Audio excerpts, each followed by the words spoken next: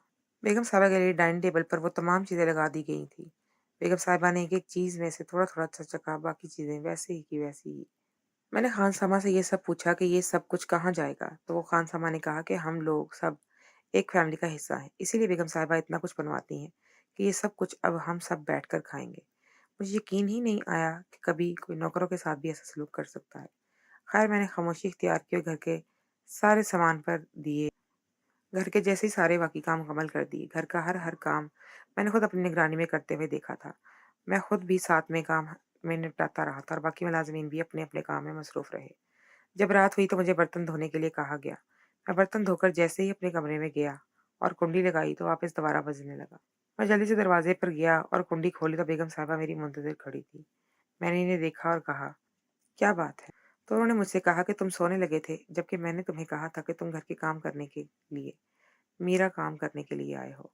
तुम्हें मैंने अपने लिए रखा है। तुम मेरी सेक्रेटरी और तुम्हें हर वक़्त मेरे साथ रहना चाहिए। अब की रात के 3 घंटे तो तुम्हें मेरे साथ गुज़ारने होंगे। उनकी ये बात सुनकर मेरा दिल जैसे अजीब ही हलक में अटक गया था। मेरा हलक ये बात सुनकर साँस जैसी हलक में अटक कर रह गई थी।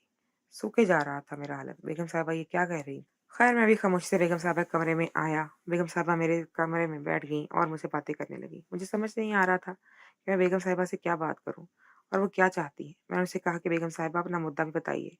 मैं आखिर कैसे आपके साथ और रात के 3 घंटे गुज़ार सकता हूँ? और ये आप क्या कह रहे हैं? मुझे आपकी बातों की बिल्कुल भी समझ नहीं आ रही। तो बेगम साहिबा ने मुस्कुराते हुए मेरी तरफ देखा और मुझसे कहा कि तुम गाड़ी ड्राइव कर सकते हो? मैंने कहा हाँ, मैं कर सकता हूँ। तो उसने कहा कि चलो मुझे 5 स्टार होटल ले जाओ। मुझे समझ ही ना आ रही थी कि बेगम साहिबा क्या कह रही हैं।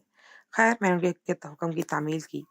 मैं नौकर था और वो मेरी मालकिन थी। मैं क्या कह सकता था? मैं अब गाड़ी की चाबी लिए गाड़ी की तरफ आ रहा था। बेगम साहिबा मेरे पीछे ही थी और इस घर के सारे मुलाज़िमीन सो चुके थे और मुझसे कह रही थी कि इनके 5 स्टार होटल ले चलो। मैं काँपते हाथों और धड़कते दिल के साथ बेगम साहिबा के साथ जा रहा था। इन्हें अब एक 5 स्टार होटल जाना था और न जाने वो क्या करने का इरादा रखती थी। मुझे कुछ समझ नहीं आ रही थी, बार-बार मेरा दिल जैसे उछल कर हलक में आ जाता। मुझे अपनी माँ की बात याद आती थी। अम्मा कह रही थी कि यूं ही ख्वामख्वाह में नौकरियां नहीं मिल जाती, तो अपना ख्याल रखना, कुछ तुम्हारे साथ बुरा ना हो जाए। और अब आज ये बात मुझे नहीं आ रही थी, लेकिन मैं क्या करता। मेरी भी मजबूरी थी, मैं अपनी मजबूरी के लिए कुछ भी कर सकता था।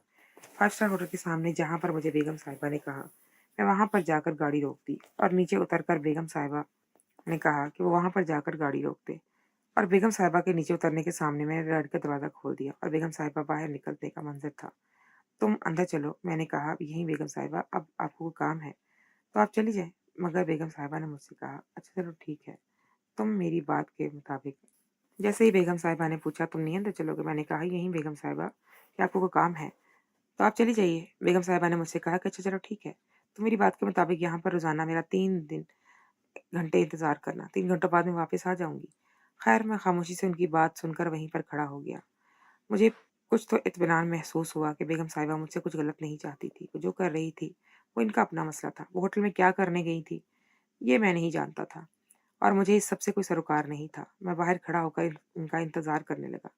फिर मैं अपनी गाड़ी में बैठ गया और आराम से बैठकर इनका इंतजार करने लगा। मेरी आंख लग गई। जब वापस आई तो उन्होंने गाड़ी का दरवाज़ा खटखटाया।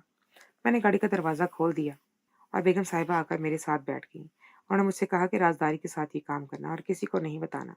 ख़ास तौर पर अपने साहब जी को इस बारे में कोई भी बात नहीं बतानी, क्योंकि मैं नहीं चाहती कि मेरी कोई भी बात इन्हें पता चले और वो परेशान हों। इसके लिए तुम अपना मुँह बंद रखना। तुम जितना चाहोगे मैं तुम्हें उतना ही दूँगी। और मुझे और क्या चाहिए था? मुझे बस अपनी नौकरी की गर्ज़ थी। खैर, यूँ होता गया और मैं कि काफ़ी अरसे तक बेगम साहिबा को इस तरह रात के वक़्त यहाँ होटल पर ले आता और इनकी बताई हुई जगह पर बैठकर इंतज़ार करने लगता। वो अमूमन 3 घंटे लगाकर वापस आती और मैं इन्हें घर वापस उतारता। इस बात को खबर ना हो सकी किसी को भी। ना मुलाज़िम जानते थे और ना ही साहब जी को। एक बार साहब जी पार्टी के हवाले से घर आए, तो उन्होंने मुझे बुलाकर पूछा कि तुम नए हो क्या? तुम जानते हो कि बेगम साहिबा क्या करती फिर रही हैं? मैंने कहा, नहीं साहब जी, मुझे कुछ नहीं पता। बस मैं 1 माह पहले ही यहाँ पर नौकरी पर आया हूँ और मैं यहाँ पर घर की सफाई वगैरह का काम करता हूँ और बस अपने क्वार्टर में जाकर सो जाता हूँ। साहब जी ने जब मेरी बात सुनी तो खामोश हो गए और मुझसे कहा कि अपनी बेगम साहिबा से मोहतात रहना, कहीं ऐसा ना हो कि तुम्हें कोई नुकसान पहुँचे। मैं समझ गया कि साहब जी मुझे ये बात क्यों कह रहे हैं। खैर, मैं खामोश हो गया और मैंने इस बात का ज़िक्र बेगम साहिबा से भी नहीं किया। मैं खामोश हो गया, लेकिन ये बात मेरे दिल-दिमाग पर छाई हुई थी। मुझे समझ नहीं आ रही थी कि साहब जी मुझसे ऐसी बातें क्यों कर रहे हैं। सोचते-सोचते जब रात हुई और मैं सोने लगा तो इस रोज़ भी बेगम साहिबा दरवाज़े पर आ गई थी। मेरा दिमाग बहुत चकरा रहा था। इस रात भी भारती चल रही थी और पार्टी के बाद जब साहब जी समेत लोग चले गए तो मैं थक-हार कर अपने कमरे में आया और सोने के लिए लेट गया। मैं ये बात भी भूल चुका था कि बेगम साहिबा मुझे उठाने के लिए आएँगी। मुझे तो लगा था कि आज इतनी देर हो गई है, बेगम साहिबा मुझे उठाएँगी नहीं, और बिल्कुल भी ऐसा नहीं हुआ था। बेगम साहिबा ने फिर से दरवाज़ा खटखटाया और जब मैं गया तो बेगम साहिबा ने मुझसे कहा कि क्या तुम भूल गए हो कि तुम यहाँ पर मेरे लिए आए हो और तुम्हें 3 घंटे मेरे साथ रहना होगा। मैं ये बात सुनकर माज़रत ख़्वाह में बेगम साहिबा को देखने लगा। बेगम साहिबा ने मुस्कुराते हुए मुझसे कहा कि कोई बात नहीं, भूल गए तुम। मैं खामोशी से तैयार होकर बेगम साहिबा के पीछे चल दिया। मैं आज फिर अपनी गाड़ी में बैठा, बेगम साहिबा भी इसी गाड़ी में बैठी और मैं ड्राइव करने लगा। मैं मतलूबा होटल पर पहुँचकर इस दरवाज़े पे गाड़ी रोक कर बेगम साहिबा की तरफ का दरवाज़ा खोलने लगा। इनका मुंतज़िर था, वो बाहर निकली और हमेशा की तरह मुझे ताकीद करते हुए अंदर चली गई कि तुम गाड़ी में बैठकर मेरा इंतज़ार करो। खैर, मैं बेगम साहिबा के सामने बैठ गया और जब वो होटल की इमारत में गुम हो गई तो मैं आहिस्ता से इनके पीछे गया। आज मैं देखना चाहता था कि बेगम साहिबा क्या कर रही हैं। मैंने जाकर देखा तो वो काउंटर पर किसी रूम की चाबी ले रही थी और इनसे गुफ्तगू कर रही थी। काउंटर से वो चाबी लेते हुए ऊपर की मंजिल की जानिब मुड़ गईं। शायद वो कमरे में जाते किसी से मिलना चाहती थी। मैंने इन्हें कमरे में जाते देखा तो मैंने देखा कि काउंटर पर बैठी लड़की मुझे अंदर शायद ना जाने दे। इसका ध्यान बटाने के लिए मुझे कुछ करना था, लेकिन मुझे ये करने की ज़रूरत नहीं पड़ी। इसका ध्यान बटाने के लिए कुछ दूसरे लोग होटल में दाखिल हो गए और कंट्रोल पर बैठी लड़की कमरों की चाबियां लेने लगे। आंख बचाते मैं ऊपर की मंजिल की तरफ भागता हुआ गया। मैंने देखा कि बेगम साहिबा अभी भी चल रही थी। मैं ऊपरी मंजिल पर पहुंच चुका था और बेगम साहिबा एक कमरे में दाखिल हो रही थी। मैंने उनको कमरे में जाते हुए देखा और मैं आहिस्ता से इनके पीछे इसी कमरे तक गया। कमरे के दरवाजे पर खड़ा होकर शायद मैं कुछ सोच रहा था और मेरे कानों में इनकी आवाज़ पड़ी। बेगम साहिबा की आवाज़ थी और साथ में किसी और की भी आवाज़ थी। आवाज़ में पहचान ना सका कि ये किसकी आवाज़ थी। खैर मैं गौर करने लगा और मैं सुनने लगा। सुनते-सुनते मुझे ये अंदाज़ा हो गया कि बेगम साहिबा किसी बहुत ही अपने से मिलने आई हैं, लेकिन वो अपना कौन था, मैं समझ नहीं पा रहा था। आवाज़ की समझ नहीं आ रही थी। कभी मर्दाना आवाज़ लगती तो कभी ज़नाना, लेकिन बहुत कम आवाज़ आ रही थी, जिसकी वजह से सुनने में मुश्किल हो रही थी। मगर जल्द ही मैंने आवाज़ सुन ली और मैं सुनने में गौर करने लगा। बेगम साहिबा कह रही थी कि मैं 3 घंटे राज़दारी के साथ यहाँ ले आता है मुझे। आप दुआ करें कि वो मेरे साथ वफ़ादार रहे, मैं आपकी खिदमत करने के लिए आती रहूँ। मैं आपको रोज़ाना अपने हाथों से ये सूप पिलाया करूँगी और आपका ख़्याल रखूँगी। मैं आपसे रोज़ाना मिलने आया करूँगी। उनकी ये बातें सुनकर मुझे लगने लगा कि शायद उनके दिल में कोई बहुत बड़ा राज़ छुपा है, लेकिन मैं समझ नहीं पा रहा था। कुछ देर बाद फिर वैसे ही आवाज़ें आने लगीं। वो कह रही थी कि बाबा जान, मैं जानती हूँ कि आप मेरे लिए बहुत फ़िक्रमंद रहते हैं। मैं आप बिल्कुल भी फ़िक्र ना कीजिएगा, मैं रोज़ाना बाकायदगी से आपसे मिलने आती रहूँगी। मैं अपनी बेटी के होने का पूरा-पूरा हक अदा करूँगी। बस किसी को पता नहीं चलना चाहिए कि मैं आपको यहाँ ठहरा रही हूँ और मैं रोज़ाना आपसे मिलने के लिए आती हूँ। कुछ देर ऐसी बातें सुनने के बाद मुझ पर जैसे घड़ों पानी डल चुका था। न जाने बेगम साहिबा के बारे में मैं क्या-क्या सोच रहा था और न जाने साहब जी भी मेरे दिमाग में क्या कुछ डाल गए थे। मैं जल्दी से भागता हुआ नीचे और सीढ़ियों से होते हुए मैंने अकाउंट पर बैठी लड़की को नज़रअंदाज किया और वापस अपनी गाड़ी में जाकर बैठ गया। कुछ देर बाद बेगम साहिबा आईं और मैं इन्हें साथ लेता हुआ अपने कमरे घर की तरफ रवाना हो गया। मुझे समझ आ चुकी थी कि अल्लाह ताला ने इन्हें मेरे लिए फरिश्ता बनाकर भेजा है। हम दोनों को एक दूसरे की ज़रूरत थी और जब हम दोनों एक-दूसरे को अच्छा हौसला दे सकते हैं और मुझे भी उनके लिए फरिश्ता ही बनाकर भेजा था। हम दोनों को एक-दूसरे की जैसे ज़रूरत थी, हम दोनों बखूबी एक-दूसरे की मदद कर रहे थे। अब मुझे को और कुछ नहीं चाहिए था। एक बेटी को इसके बाप से मिलाने के लिए मैं कुछ भी कर सकता था। खैर मैंने मुकम्मल राज़दारी के तौर पर अब इनके साथ जो किया था, अब मेरा रोज़ाना रात को 3 घंटे इन्हें साथ लेकर जाना होता। बल्कि बाकायदा तौर पर अपनी जेब से भी बेगम साहिबा को कुछ न कुछ उनके बाबा के लिए लेकर देता था और जाकर खुद भी इनसे मिलता था। मैं इनका बहुत ज़्यादा शुक्रगुज़ार हूँ और मैं अब दोबारा बेगम साहिबा पर या किसी और पर किसी किस्म का कोई शक करने से कासिर हूँ। मैं अब चाहता हूँ कि जो भी बात सुन लूँ, उसकी तहकीक कर लूँ और अल्हम्दुलिल्लाह मैंने तहकीक की और तहकीक के बाद मैं सब कुछ जान गया कि अल्लाह की क्या हिकमत अमली इसमें छुपी हुई और वाक़ई ये मैं बात साबित हो चुकी थी। एक ज़रूरतमंद ही दूसरे ज़रूरतमंद की मदद करता है और आज मेरे सामने ये सब कुछ और मैं अल्लाह के हुज़ूर अब सजदारेज़ हो गया था। मेरी अब नौकरी यहाँ पर पक्की हो गई है। बेगम साहिबा मुझे हर महीने अपनी ज़रूरत के मुताबिक पैसे दे दिया करती हैं और उसकी टिप अलग से दे दिया करती हैं, जो मैं इनके बाबा के मिलने के लिए लेकर जाता हूँ। मैं अब वो अपनी ज़िंदगी में काफ़ी सुधार ला चुका हूँ और अब आगे किसी ज़िंदगी ऐसी खुशो-खुर्रम गुज़ारना चाहता हूँ।